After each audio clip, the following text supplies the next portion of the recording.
Now, after the voting fiasco in the Arizona primary, the mayor of Phoenix is now requesting a federal investigation to try to figure out just what the fuck happened.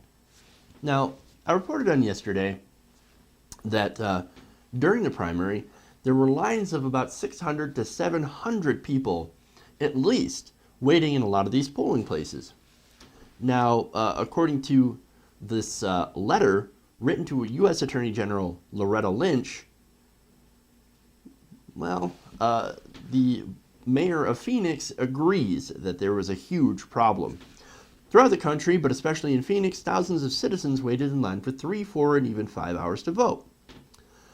In Phoenix, a majority-minority city, county officials allocated one polling place for every 108,000 residents, according to the letter.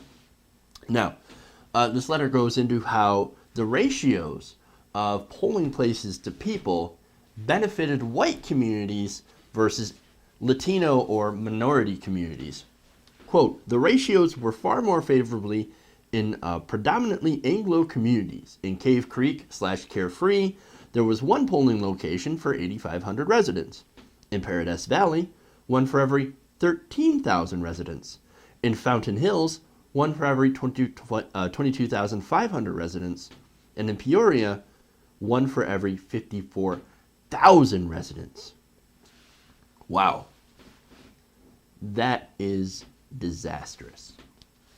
So here's what we know.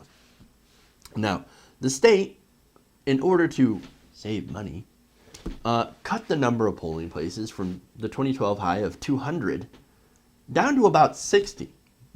And as Mayor Stanton noted, they put them in places where there are more white people instead of in minority areas.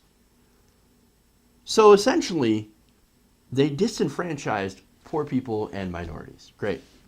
Now, not only that, but there was a computer error, that, of course, that re-registered many Democrats as, sometimes they were lifelong Democrats, by the way. People had been voting for years, for decades, as a Democrat. They re-registered them as independents. The result is that they had to cast a provisional ballot that didn't actually count. Why didn't it count? Because it's a closed primary.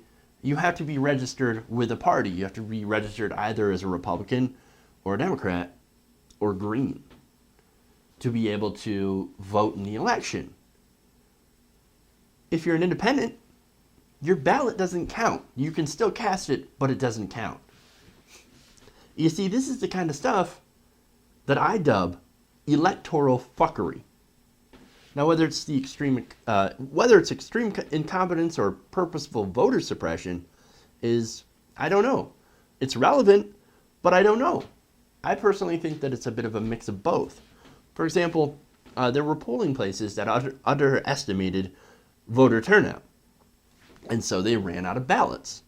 Okay, that right there, I would put in the incompetence sort of category. Because, look, if you've been paying attention at all to the elections in other states, well, they run out of ballots as well. So maybe you would think, there's really high turnout this time. Maybe we should stock up on ballots. Get some extra ones. Order a few more. Because they always seem to run out. By this time, look, if you're in Iowa, which is the first in the nation, you run out of ballots. Completely understandable. You had no idea that the turnout was going to be that good on both the Republican and Democratic side. But by the time you get to Arizona, if you're still running out of ballots, you're doing your job wrong. You kind of suck.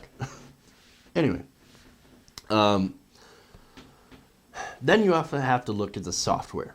Right? The software that re-registered people as independents. Now, okay, that could happen. But the problem is that the reaction to it was not good. They didn't fix the problem. They actually told somebody who's like, hey, look, I've got my voter registration card from last time. I'm a registered Democrat. I've been a Democrat for 2 decades. And it re-registered me as an independent. No, I don't care. We'll give you a provisional ballot anyway. That actually happened to, I believe, a 65-year-old in Phoenix. Like, that's That's electoral fuckery. Now, there was more. There was long lines, as well as shuttering different polling places. I mentioned that. And then you had Helen Purcell, who was an election worker, who came out and said, look, it's not our fault you had long lines. It's your fault for coming out to vote. How dare you come out and vote? That's your fault. Not my fault. No, she was the one who shuttered 2 out of 3 polling places and then scattered them to white areas. Got rid of the ones in poor and Latino areas. Got rid of those. That's what electoral fuckery looks like. Look, everything that's gone on in Arizona during this primary is absolutely unacceptable. And look, there's a lot of blame to go around. But I think a lot of it goes to Republicans and, more importantly, Republican voter suppression. And here's the thing. They don't want you to vote. They don't want you to vote. The establishment doesn't want you to vote. So what we have to do to fight against that is to keep up the pressure and not let them get away with suppressing the vote. You got to put these guys' feet to the fire and never, ever let up. That's the only way that we're going to get real change.